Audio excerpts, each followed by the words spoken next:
तुम्ही ठरवा.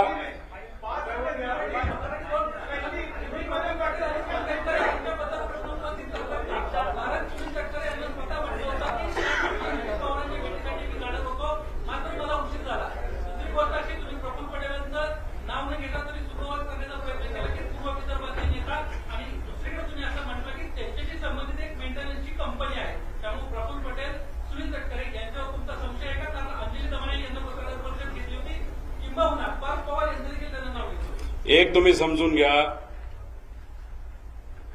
हा अपघात होता का घात होता असा प्रश्न तुम्ही केला तर आमची शंका म्हणजे माझी आणि असंख्य महाराष्ट्रातल्या लोकांची शंका आहे की हा घात होता.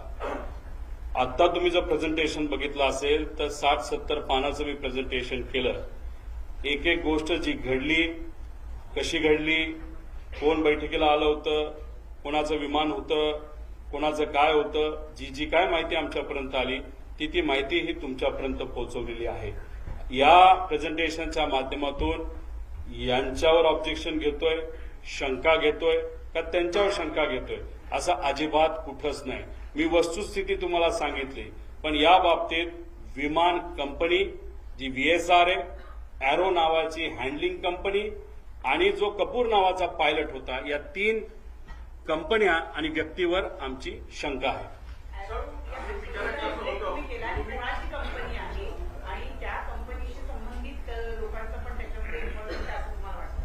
या पुऱ्या डिस्कशनमध्ये तुम्ही बघितलं असेल, एरो नावाच्या कंपनीने VSRचं हे विमान हायर केलं होतं. ते सरकारी GR प्रमाणे केलं होतं.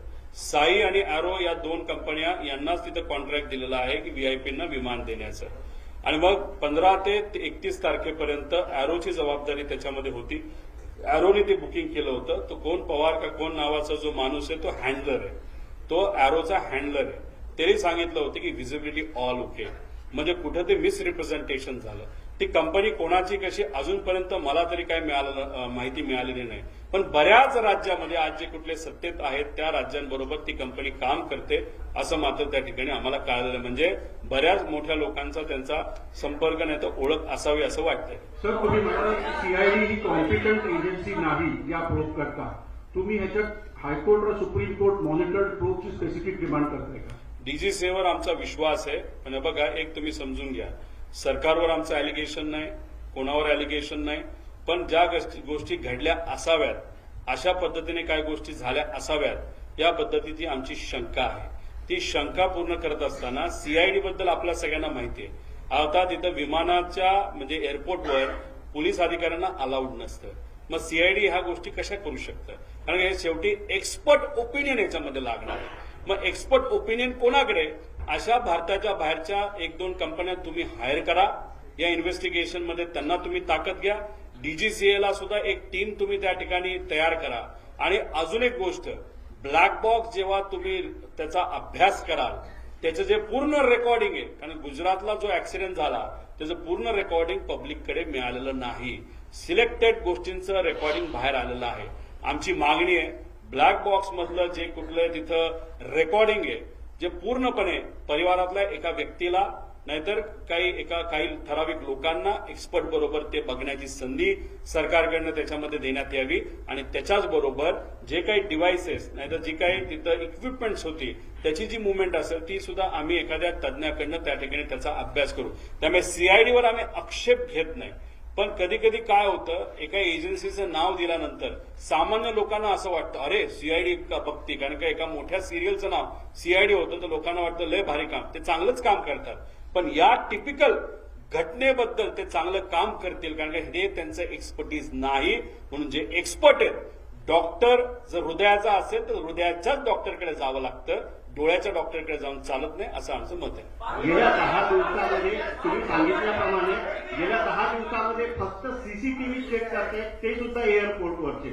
त्यामुळे कुठेतरी सरकार सुद्धा या चौकशीच्या घेऱ्यामध्ये आहे की या सगळ्या जी दुर्घटना झालेली आहे त्या दुर्घटनेमध्ये सरकार सुद्धा चौकशी पूर्णपणे लवकरात लवकर करावी याच्यापासून दूर पडत आहे. कुठेतरी काही प्रमाणात राजकीय दृष्टिकोनातून नाही पण व्यावहारिक दृष्टिकोनातून कंपनीकडनं काय गोष्टी दाबण्यात येतात असं आमचं त्याच्यामध्ये मत आहे. सीसीटीव्ही फुटेज मुंबई एअरपोर्टचं अजूनपर्यंत घेतलं असं मला वाटत नाही. त्यांनी कुठलं एअरपोर्टचं घेतलं तर बारामती एअरपोर्टचं घेतलेलं आहे. अतिशय स्लो पद्धतीचा इन्व्हेस्टिगेशन हे दुर्दैवाने आता चालू आहे असं आपल्याला म्हणावं लागेल. आतापर्यंत बऱ्यापैकी कन्क्लुजन व्हायला पाहिजे होतं. महाराष्ट्राचा या देशातलं सगळ्यात प्रगतिशील राज्य, त्याचा उपमुख्यमंत्री, या राज्यातला सर्वात जे काही प्रमुख 3 मोठे नेते असतील त्यातला एक नेता हा एका अपघातात त्या ठिकाणी मृत्युमुखी पडतो आणि त्याच्या बाबतीत तुम्ही काहीच जर तिथं इन्व्हेस्टिगेशन करत नसाल तर संत गतीने करत असाल तर असं थोडंसं दिसतं की या इन्व्हेस्टिगेशनमध्ये काही लोकांना कदाचित रसच नाही. पण अशी गोष्ट दिसू नये. मॅनिप्युलेशन होण्यापूर्वी आणि मॅनेज होण्यापूर्वी इन्व्हेस्टिगेशन पूर्ण झालं पाहिजे. 2023 सारखं जर झालं तर हे फार घातक ठरेल. दुसरी गोष्ट, VSRचे सगळे कॉन्ट्रॅक्ट कॅन्सल करण्यात यावे. अजून सुद्धा VIP त्यांच्याच विमानाने ट्रॅव्हल करतायत, त्यांच्या सुद्धा जीवाला धोका हा होऊ शकतो. त्यामुळे त्याच्या सगळ्या सर्व्हिसेस तुम्ही कॅन्सल करा आणि सगळ्या लोकांना तुम्ही ताब्यात घेऊन प्रॉपर इन्व्हेस्टिगेशन करा असं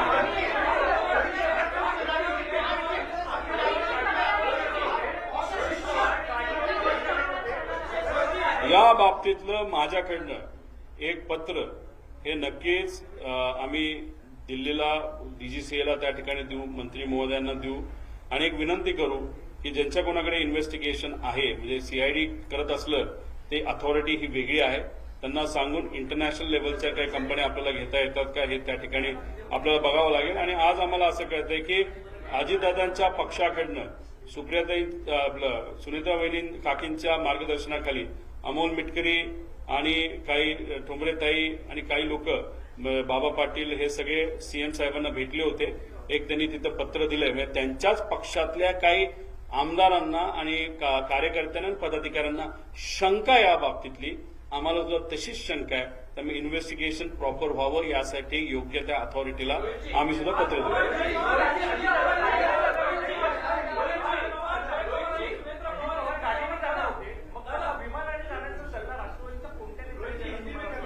मगाशी तुम्हाला सगळं मी त्या ठिकाणी सांगितलेलं आहे. कुणी काही सल्ला वगैरे त्या ठिकाणी दिला नसेल, पण लेट का झालं हे फक्त मी तुम्हा सर्वांना सांगत. तुम्ही सगळेच एकसाथ बोलता, मला कसं करणार?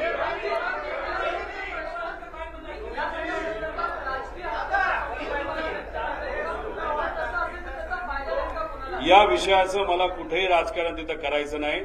मी कुठंच काय तिथं बोलत नाही की कुठल्या राजकीय पक्षाचं याच्यामध्ये इन्व्हॉल्वमेंट आहे. याच्यामध्ये नक्कीच घात झाला एवढं मात्र त्या ठिकाणी मी म्हणतो. कसं झालं, का झालं, कोणामुळे झालं, काय झालं हे लोकांसमोर आलं पाहिजे आणि इन्व्हेस्टिगेशन ही प्रॉपर त्या ठिकाणी झाली पाहिजे. एवढंच या प्रेझेंटेशनच्या माध्यमातून मी सांगण्याचा प्रयत्न केला. मराठीचे शेवटचे 2 प्रश्न घ्या म्हणजे मी दोन मराठी.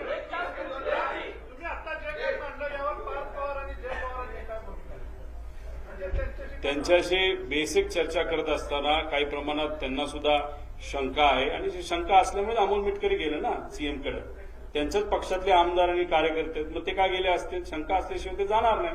त्यांना शंका आहे, माझ्याकडे मला पण शंका आहे. थोडा मी अभ्यास जास्त केलेला आहे, तो मात्र तुमच्या समोर सगळ्यांसमोर दिलेला आहे.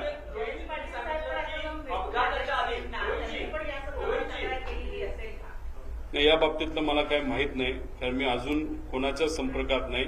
तुम्ही सर्वजण अभ्यासू पत्रकार असल्यामुळे चांगलं प्रेझेंटेशन व्हावं यासाठी मी प्रेझेंटेशनकडे जास्त लक्ष देऊन होतो.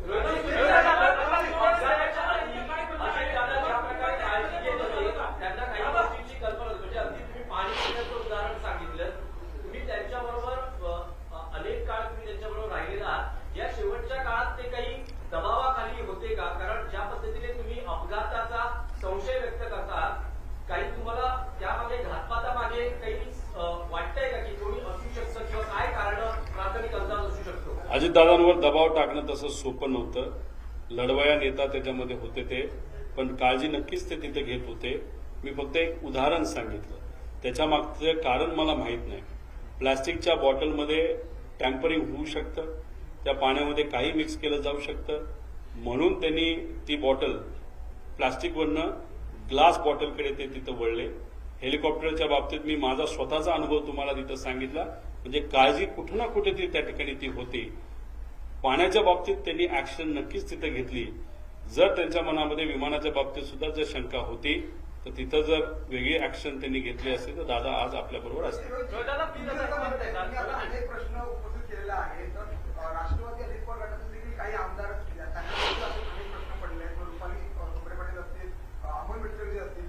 मात्र दादांच्या जवळ असणारे आणि जबाबदार असणारे नेते मग ते सुनील तटकरे असतील, प्रफुल्ल पटेल असतील किंवा मग छगन भुजबळ असतील, या बड्या नेत्यांना, जबाबदार नेत्यांना असे अनेक प्रश्न का नाही पडले आणि त्यांनी देखील असे प्रश्न उपस्थित करून चौकशीची मागणी का नाही केली, जशी तुम्ही करताय, अमोल मिटकरी करतायत आणि रुपाली खोबरे पाटील करतायत? त्या सर्व नेत्यांना जी कुठली सत्ता आज आपली आहे या राज्यामध्ये ती मेंटेन करण्यासाठी ती सत्ता तशीच राहावी यासाठी त्या पक्षाचे प्रमुख नेते म्हणून त्यांना कदाचित ती गोष्ट थोडीशी जास्त महत्वाची वाटली असावी.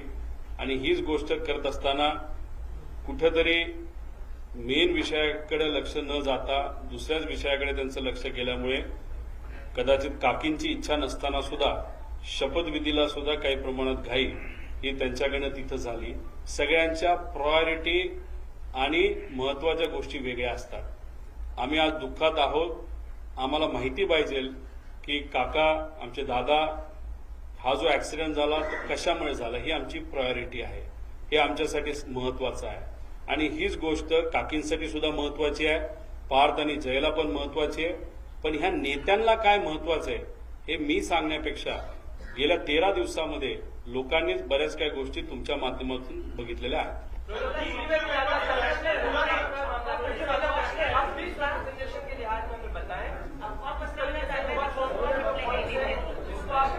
काही नेते, राष्ट्रवादीचे काही नेते या गटाचे असं म्हणतायत की जाणीवपूर्वक अफवा पसरवल्या जातात. रोहित पवार एवढ्या मोठ्या कॅमेराच्या संख्येसमोर आणि एवढ्या अभ्यासू मराठी पत्रकारांच्या समोर प्रेझेंटेशनच्या माध्यमातून काही गोष्टी जर पुढे त्या ठिकाणी सांगत असतील तर याला अफवा म्हणत नाही, याला रोकटोक प्रेस कॉन्फरन्स त्या ठिकाणी म्हणतात. आणि त्यांच्यात आणि आमच्यात हाच फरक आहे. ते काय काय म्हणेना, आम्हाला काही घेणं देणं नाही. ते जे कुठले नेते असतील 4-5 त्यांचा पक्षच वेगळा आहे आणि आमचा पक्ष वेगळा आहे. काका मात्र आमचे त्या ठिकाणी गेलेले आहेत. त्यामुळे काकांच्या बाबतीत काय घडलं हे मला तरी माहिती पाहिजे. त्यांना माहिती नको असेल तर तो त्यांचा विषय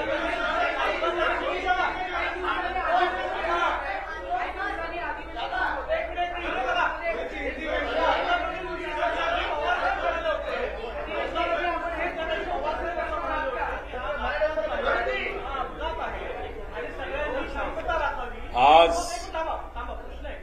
पवार साहेबांनी सांगितलं की घातपात नाही, अपघात आहे, काही गोष्टी आपल्या हातात नसतात, सर्वांनी शांतता राखावी.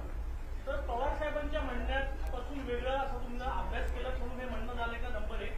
आणि नंबर 2, तुम्ही जसं आता सांगितलं की जय आणि पार्थ याची तुमची प्राथमिक चर्चा झाली. हे जे काय प्रेझेंटेशन तुम्ही केलं ते तुम्ही पवार साहेबांना दाखवलेलं आहे का? आणि ते दाखवून नंतर आता तुम्ही प्रेस कॉन्फरन्स घेताय? साहेबांनी जे कुठलं स्टेटमेंट त्या ठिकाणी दिलं ते 28 तारखेला माझ्या अंदाजाने 12-1च्या दरम्यान तिथे दिलं असेल. काय असेल ते म्हणजे 6-7 तास झाले होते. मी 13 दिवसानंतर बोलतो. 6 तासामध्ये आपल्याला किती कळतं आणि अंदाज काय असतात. आणि दुसऱ्या दिवशी लाखो लोक हे बारामतीमध्ये तिथे येणार होते. अर्धवट माहितीवर एखादं स्टेटमेंट मोठ्या नेत्याकडनं जर चुकीचं गेलं आणि त्याच्यावर जर लोकांनी वेगळी भूमिका घेतली तर मग जो महत्वाचा दिवस असतो तो दुःखाचा दिवस असतो पण महत्वाचा असतो. लाखो लोक वेगळं काहीतरी तिथं निर्णय घेऊ शकतात. एवढी मॅच्युरिटी आणि एवढा अभ्यास पवार साहेबांचा नक्कीच त्या ठिकाणी आहे. 6 तासामध्ये एखादं स्टेटमेंट देणं, 13 दिवसामध्ये स्टेटमेंट देणं याच्यामध्ये नक्कीच त्याच्यामध्ये फरक आहे. काल पवार साहेबांशी मी बोलणार होतो पण तब्येतीचं कारण असल्यामुळे त्या ठिकाणी मला त्यांना ते प्रेझेंटेशन दाखवता आलं नाही. दुसरी गोष्ट तुम्हाला सांगतो की रोहित पवारने आजपर्यंत जे काही मीडियामध्ये स्टेटमेंट दिलेले आहेत, जे काही प्रेस कॉन्फरन्सेस घेतलेले आहेत याच्यामध्ये मी कोणाची परवानगी त्याच्यामध्ये घेतलेली नाही. विचाराचा पक्का असल्यामुळे पवार साहेबांच्या मनामध्ये काय याचा अंदाज असल्यामुळे आजपर्यंत गेल्या 7 ते 8 वर्षामध्ये माझ्या प्रेझेंटेशन, माझ्या वागण्यावरनं, माझ्या बोलण्यावरनं मी कुठेही तिथं चूक नाही तर कॉन्ट्रोवर्सी केली नाही. त्यामुळे पवार साहेबांना माहित होतं, टीव्हीवर सातत्याने येत होतं. तर साहेबांचा माझ्यावर विश्वास असल्यामुळे साहेबांनी मलाही विचारलं नाही आणि मी त्यांना हे प्रेझेंटेशन तिथं दाखवलेलं नाही. तुम्ही जे म्हणताय जे काय मॅनिप्युलेशन झाले त्याच्या